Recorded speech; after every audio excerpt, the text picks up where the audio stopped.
ان تک بھی پہنچ جاتی ہیں۔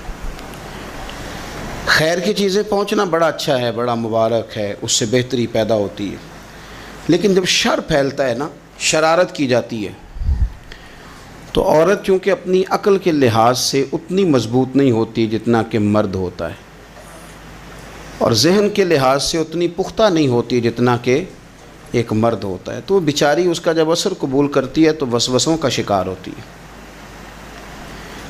اور پھر جس طرح آج کل جدید خواتین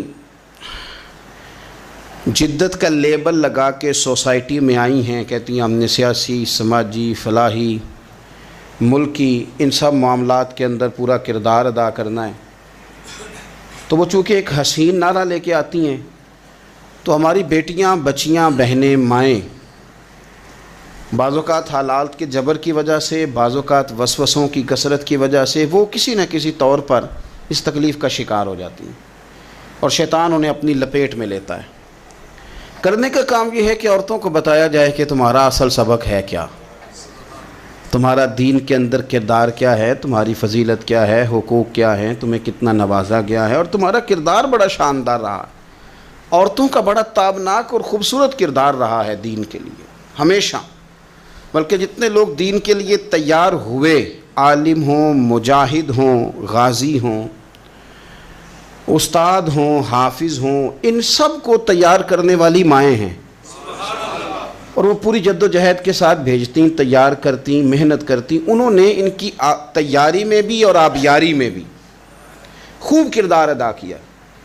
اب یہ کہ مزید آنے والی نسل میں جو ہماری بیٹیاں ہیں، ان کو ہماری جو اسلاف میں خواتین گزری ہیں، ایک تو ان کے کردار سے ہمیں آگاہ کرانا چاہیے، تاکہ بچیاں بجائے آج کی کسی جدید عورت سے جڑنے کی بجائے وہ سیدہ عائشہ صدیقہ سے جڑیں، وہ سیدہ پاک سیدہ فاطمہ الزہرا سے جڑیں، وہ جو کنیزیں ہیں حضور صلی اللہ علیہ وسلم کے دین کی، حضرت ام سلیم کے ساتھ جڑیں، حضرت ام شریک کے ساتھ جڑیں، حضرت ام عمارہ کے ساتھ جڑیں، انہوں نے جڑنا ہو تو حضرت ام سلمہ کے ساتھ جڑیں، وہ ان سب خواتین کے ساتھ ان کا تعلق مضبوط ہو۔ اور دوسرا یہ بھی ایک بات یاد رکھیں کہ 40، 50، 60 عورتیں کسی جگہ نکل کے کوئی دھما چوکڑی کرتی ہیں تو وہ 22 کروڑ کے ملک میں رہنے والی ہماری پاک ماؤں کی نمائندہ کبھی بھی نہیں ہو سکتی۔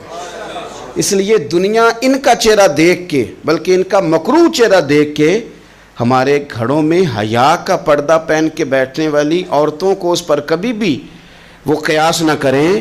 الحمدللہ آج بھی مائیں پاک دودھ پلاتی ہیں تو رسول اللہ کا نام جپنے والے بیٹے پیدا ہوتے ہیں۔ تو اس لیے کوئی ایسی مایوسی، کوئی ایسی کمزوری، کوئی یہ نمائندہ نہیں ہے۔ یہ تو چونکہ دنیا میں ہمارے ہاں ہوتا یہ ہے کہ کوئی بندہ کوئی فضول بات کرتا ہے تو میڈیا اس کو کوریج زیادہ دیتا ہے، تو لوگ سمجھتے ہیں پتہ نہیں کیا ہو گیا۔ ایسی کوئی بات نہیں ہے، یہ تو چند لوگ ہیں، وظیفہ خوار ہیں، خریدے ہوئے لوگ ہیں، اور ان کو جان بوجھ کے لا کے یہاں مسلط کیا جاتا ہے، معاذ اللہ پاکستان کی شکل دکھانے میں کچھ اپنے اس میں ملوث ہوتے ہیں، تاکہ ایک بگڑی ہوئی صورت لوگوں کے سامنے پیش کی جائے۔ یہ وطن ہے داتا علی اجویری کا اور بابا فرید الدین مسعود گنج شکر کا، یہ اللہ والوں کا وطن ہے، یہ حضرت محدث اعظم پاکستان کا وطن ہے۔ اس کے اندر اس طرح کے لوگ کس طرح پنپ سکتے ہیں؟ کوئی ان کا وجود نہیں۔ تو قرآن حکیم نے ہمیں کہہ دیا کہ جو بھی نیک عمل کرے وہ مرد ہو یا عورت ہو، تخصیص کوئی نہیں، ہو مومن، مرد ہو چاہے عورت ہو، فَلَنُحْيِيَنَّهُ حَيَاةً طَيِّبَةً، ہم اسے پاکیزہ زندگی عطا فرمائیں گے۔ اللہ کے پیارے رسول صلی اللہ تعالیٰ علیہ وسلم نے ارشاد فرمایا، حضور علیہ السلام ارشاد فرماتے ہیں کہ مختصر سی بات ہے، مسند امام احمد بن حنبل میں، انسان کے لیے جنت میں چلے جانا نا بہت بڑی کامیابی ہے۔ کیوں؟ اس لیے کہ اللہ کا دیدار بھی جنت میں اور مدینے والے محبوب کا قرب بھی جنت میں نصیب ہوگا۔ رسول کائنات علیہ السلام کے قرب میں بھی جگہ وہیں جنت میں ملے گی، وہیں سب اللہ والوں کی زیارت ہے، وہیں سب کے لیے انعامات ہے، وہیں سب کا بسیرا ہے۔ قرآن مجید نے کہا اصحاب الجنتی ہم الفائزون، اصحاب الجنتی ہم الفائزون، یہ جو جنتی ہیں یہ کامیاب لوگ ہیں۔ تو نبی پاک صلی اللہ علیہ وسلم نے مختصر بات ارشاد فرمائی مسند امام احمد بن حنبل میں، حضور فرمانے لگے عورت 5 نمازیں پڑھے، اپنے روزوں کی حفاظت کرے، یعنی رمضان کے روزے رکھے۔ فرمایا اپنے خامند کی اطاعت کرے، نماز روزے کی پابندی کرے، خامند کی اطاعت کرے اور اپنی شرمگاہ کی حفاظت کرے۔ تو حضور فرماتے ہیں پھر قیامت والے دن نہ اس کے لیے جنت کھول دی جائے گی، وہ جس دروازے سے چاہے جنت میں داخل ہو جائے۔ پھر کھول دیا اللہ تعالیٰ نے اس کے لیے۔ دو ہی باتیں، ایک یہ کہ نماز روزے کا خیال کرے، خامد کی اطاعت کرے، شرمگاہ کی حفاظت کرے، تو جنت کے جس دروازے سے وہ چاہے گی نا اس کو داخلہ دے دیا جائے گا۔ تو عورتوں نے بڑے مضبوط ایمان کا مظاہرہ کیا ہے، مضبوط ایمان کا۔ پہلی مثال دیتا ہوں جناب ہاجرہ کی۔ حضرت ہاجرہ رضی اللہ تعالی عنہا حضرت اسماعیل علیہ السلام کی والدہ ہیں، جناب ابراہیم خلیل اللہ علیہ السلام کی اہلیہ ہیں۔ میں نے پہلے بھی ایک دفعہ کہا تھا، پھر کہتا ہوں کہ آج کل نا کاکروچ دیکھ کے، چھپکلی دیکھ کے چیخ مارنا، یہ خوف نہیں، یہ فیشن ہے۔ اسے پتہ چلتا ہے کہ یہ برگر فیملی ہے، اسے پتہ چلتا ہے یہ امیر لوگ ہیں۔ یعنی کاکروچ کھا جاتا ہے کہ چھپکلی کھا جاتی ہے، لیکن یہ نا جی وہ جی ہمارا بچہ چیخ مارتا ہے اس کو دیکھ کے، کیا مطلب ہے بڑا پڑھا لکھا جی، بڑی سوبر فیملی۔ یہ پڑھے لکھے نہیں، یہ بزدل ہونے کی علامت۔ کمزور پڑنا، ڈرنا، خوف کھانا، اللہ تبارک و تعالیٰ پر ایمان رکھتے ہوئے توکل میں کمزوری کرنا، معاذ اللہ۔ مسلمان کا تو یہ نظریہ نہیں نہ ہوتا، اور مسلمان عورتوں کا ہر وقت رونا کہ نصیب پتہ نہیں کیسے ہوں گے، پتہ نہیں کیا بنے گا، میرا تو کچھ بان ہی نہیں رہا۔ جب بات کرنا رو کے کرنا، جب سنانا دکھ ہی سنانا۔ یہی حال ماں کا ہے، یہی بہن کا ہے، یہی بیٹی کا ہے، الا ماشاءاللہ کچھ اچھی بھی ہیں۔ تو اس قدر زیادہ کمزور نظریات مسلمان عورتوں کے نہیں ہوتے۔ اور پھر ساری زندگی اگر یاد کرنا ہے تو دکھ یاد کرنا ہے، سکھ نہیں یاد کرنا۔ زندگی کے اندر جہاں کسی جگہ آزمائش آئی اس کا ذکر روز کرنا ہے، اور جو آسانی آئی ان کو بھول جانا ہے۔ حضرت ہاجرہ کو جناب ابراہیم خلیل اللہ علیہ السلام چھوٹا سا بیٹا دے کے وادی غیر ذی زرعین میں چھوڑ آئے، اتنی سی کھجوریں، ایک مشکیزہ پانی کا۔ اس خاتون کو وہاں کھڑا کیا، دور دور تک آبادی کوئی نہیں، جنگل کا سما ہے، پرندے تک آ کے نہیں چہکتے، کوئی چیز نہیں دنیا کی، لیکن ایمان اس کو کہتے ہیں، طاقت اس کو کہتے ہیں، کلمہ پڑھنے کے بعد کھڑا رہنا اور اپنے توکل کو مضبوط رکھنا اس کو کہتے ہیں۔ حضرت ابراہیم واپس لوٹ رہے تھے تو جناب ہاجرہ نے ایک سوال پوچھا، بس ایک۔ جناب ہاجرہ عرض کرتی ہیں اللہ کے خلیل، یہ اپنی مرضی سے چھوڑ کے جا رہے ہو کہ رب کا حکم ہے؟